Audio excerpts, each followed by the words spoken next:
DElEd भी कर लिए थे जी, डीएलएड भी, सीटेट भी कर लिए हो, और फिर भी रिक्शा चला रहे हो आप? फिर भी सर रिक्शा चला रहे हैं। उससे रिक्शा चला रहे हैं आप? हम सर 2-2.5 महीना से चला रहे हैं। 2.5 महीना से। और गाड़ी पर रिक्शा पर लिखवाते हैं सीटेट पास रिक्शा वाला। आपने इंजीनियर चाय वाला देखा होगा, एमबीए चाय वाला देखा होगा, ग्रेजुएट चाय वाली देखी होगा, आत्मनिर्भर चाय वाली को देखा होगा, लेकिन आज मैं बेगूसराय की धरती पर सीटेट पास रिक्शा वाला दिखा रहा हूँ। एक भैया है जो है सीटेट करके यानी मास्टरी की पढ़ाई पढ़कर जो है रिक्शा चला रहे हैं, और ये रिक्शा पर जो है आम आदमी को बैठाकर उससे पैसा कमा रहे हैं।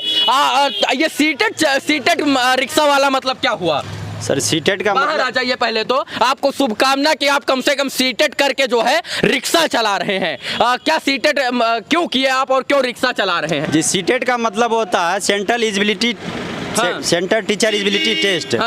तो सर वो मैट्रिक और इंटर करने के बाद डीएलएड किया जाता है, फिर सीटेट क्वालिफाइड होता है। तो डीएलएड भी कर लिए थे? जी, डीएलएड भी, सीटेट भी कर लिए हो, और फिर भी रिक्शा चला रहे हो? फिर भी सर रिक्शा चला रहे हैं। उससे होता क्या सर, जो बाध्यता प्राप्त करने के बाद सर उसके बाद टीचर लोग बनते हैं। लेकिन हम लोग सर 3 साल से आज भटक रहे हैं। 2019 में दिसंबर में हम लोग क्वालिफाई हुए, और हमारे जैसे हजारों युवा जो है सीटेट करके 2019 दिसंबर से बैठे हुए हैं, और जो जुलाई में पास हुए थे उनका जो है नियोजन भी हो गया। लेकिन मैं ये मुख्यमंत्री जी से और जो है शिक्षा मंत्री जी से मैं यही कहना चाहता हूँ कि सर हम लोग को भी जल्द से जल्द 7वां चरण का जो है बहाली। आज हमें शर्म आ रही इस देश में कि हमारे देश के जो युवा हैं वो पढ़ लिख कर जो है मास्टर बनना चाहते थे, और इनका भविष्य देश के बच्चों का भविष्य उज्जवल करना चाहते थे, लेकिन अब इनका भविष्य खुद ही नहीं उज्जवल है। इस सीटेट और बीटेक करके जो है रिक्शा चला रहे हैं, तो देश के बच्चों का भविष्य क्या उज्जवल करेंगे? लगता है कि नौकरी वोकरी मिलेगी या रिक्शा चलाएंगे?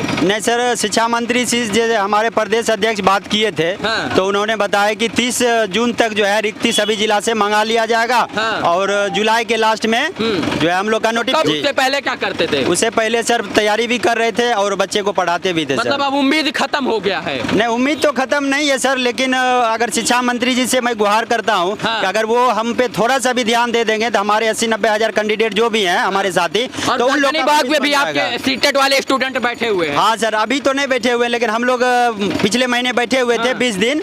तो उसमें सर जो है लगातार बैठे हुए थे, और हम लोग शिक्षा मंत्री जी का घेराव भी किए थे। तो हम लोग को लाठी भी खाना पड़ा था इसके लिए। अच्छा, मतलब सीटेट करके जो है नौकरी के लिए अगर आप चिल्लाओगे तो आपको जो है मारा भी जाएगा लाठी डंडा? हाँ, तो लगता ही है सर, उसमें तो लगता है। अच्छा, क्या मतलब सीटेट से अब जो है लगता है कि नौकरी वोकरी नहीं मिलने वाला है? नहीं सर, ऐसे शिक्षा मंत्री जी से बातचीत हुई थी तो उन्होंने बताया, मंत्री जी देंगे तब ना, तो बोले हैं जुलाई के लास्ट में हम लोग नोटिफिकेशन निकालेंगे सर। अच्छा, तो ये महिंद्रा XUV 500 का लिख दिए हो आप? उसमें सर महिंद्रा 500 लिखने का ये मतलब है कि सर जब हम कोई रोजगार करते या शुरू से कोई बिजनेस करते, तो मेरा भी सर सपना था कि हम ले सकते थे। मतलब जो है XUV 500 में चलने का शौक था सर, सपना था, लेकिन सर वो नहीं हो पाया।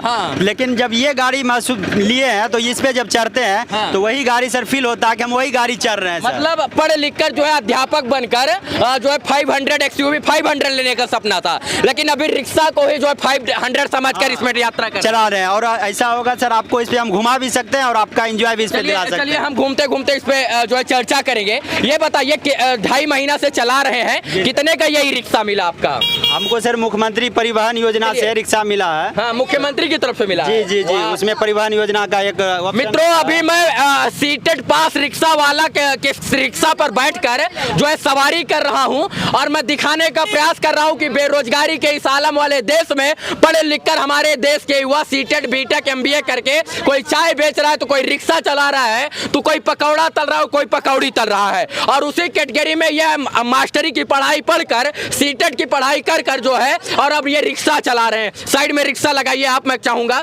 और इनका रिक्शा चलाने का अंदाज इस तरीके से है कि इनको लगता है कि हम XUV 500 में बैठकर जो है यात्रा कर रहे हैं। तो कितना रुपया दिन का कमा लेते हैं? वही सर, कभी 400 होता है, कभी 500 होता है। सर कैसा लगा आपको चढ़ के? सर अच्छा लगा। रिक्शा में रिक्शा वाला फीलिंग आएगा ना, बुलडोजर का फीलिंग थोड़ी आएगा जी, लेकिन हम इसको मानते हैं सर, वैसा ही हमको फीलिंग होता है। स्कॉर्पियो वाला फीलिंग लेते हैं? हाँ जी सर, इसलिए कि हम टोटो मेरे नजर में नहीं है सर, क्योंकि सपना सबका सब अलग अलग अब होता है। सोचिए, इन्होंने कहा ये मेरे नजर में टोटो यानी रिक्शा नहीं है, तो सोचिए कि इन्होंने पढ़ लिख कर एक सपना देखा था कि अध्यापक बनूंगा और देश के बच्चों को मैं पढ़ाऊंगा, लेकिन सच बात तो यह है कि इनके सपनों को तबाह कर दिया गया है, क्योंकि ये सीटेट करने के बाद इन्होंने सोचा था नौकरी मिलेगी, अब ना इनको नौकरी मिल रही है ना रोजगार मिल रहे हैं, तो कहीं ना कहीं मजबूरी में जो है ये रिक्शा चलाने पे मजबूर है। अच्छा ये बताइए कितना कमाते हैं दिन का?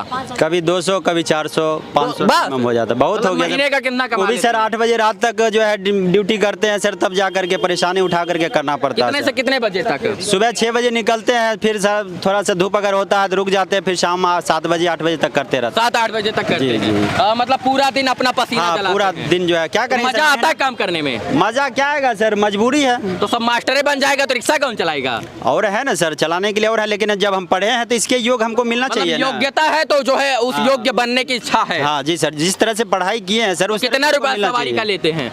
क्या सर?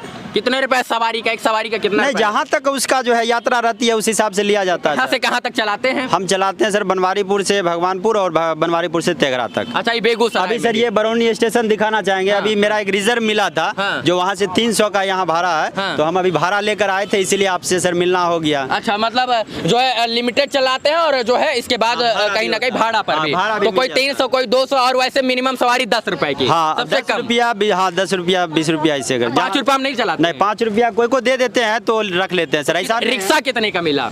रिक्शा तो सर ऐसे 1,65,000 था, लेकिन 70,000 सब्सिडी दी थी सरकार। हाँ। उसके बाद कुछ उसको कैश अमाउंट दिए थे, फिर सर उसको किस्ती बनवा दिए। मतलब किस्त बंधवा दी है। जी, जी। मतलब जो है अब कहीं ना कहीं मास्टर नहीं बन पा रहे हैं तो इससे संतुष्ट हैं। हाँ सर, क्या करेंगे, जिंदगी काटने के लिए सर कुछ तो करना पड़ता है। मोदी जी तो वैसे कहते हैं पकौड़ा तलो, पकौड़ी तलो, पापड़ बेचो। तो मैं उनका भी एक बात मान लूँ, मतलब मान लिया हूँ कि अपने आप में रोजगार ढूंढिए और अपने आप में जो है काम कीजिए। और गाड़ी पर रिक्शा पर लिखवाते हैं सीटेड पास रिक्शा वाला, तो इसका बेनिफिट मिलता है? बेनिफिट लोग सम्मान उम्मान हाँ, करते हैं? सम्मान तो या ये बहुत कहते हैं रिक्शा इधर आ? नहीं नहीं, देखते हैं तो सर सम्मान भी करते हैं कि नहीं, पढ़े लिखे युवा है तो हमसे थोड़ा अच्छे से ढंग से बात करते हैं ढंग से सर। बात करते जी, हैं, जी। नहीं तो कहते हैं ये रिक्शा इधर आओ, हाँ ऐसे जी ना? सर, नहीं तो फिर हम जैसे बहुत सारे कस्टमर बैठते हैं तो पूछते हैं कि लगता है पढ़े लिखे हैं, पढ़ करके, जी। तो हम उसको अपने एक तरफ से मोटिवेट माँ करते बाप हैं। का सपना होता है कि हम अपने बच्चों को पढ़ाएं और उस लेवल की उसकी शिक्षा दें ताकि वो देश में आगे चलकर अपने देश का नाम रोशन कर सके और भविष्य में कुछ पढ़ लिख कर अच्छा बन सके। लेकिन इस देश में अगर आप पढ़ लिख कर जो है कुछ अच्छा करने का प्रयास करेंगे तो ना सरकारें अच्छा करती हैं और ना आपको ना करने देती हैं, और यही कारण है कि सीटेट करके जो है रिक्शा चला रहे हैं। और जो अनपढ़ गवार 10वीं पास 5वीं फेल जो नेता लोग हैं उस सदन और सत्ता चला रहे हैं। तो सोचिए जिस राज्य और सत्ता में 5वीं और 10वीं फेल जो है मुख्यमंत्री और इसके बाद सत्ताधारी लोग बैठे हैं, तो वो पढ़े लिखे लोगों का क्या सम्मान करेंगे और पढ़े लिखे लोगों का क्या विकास करेंगे? तो सवाल यही उत्पन्न होता है कि जब तक हम शिक्षित लोगों को नहीं चुनेंगे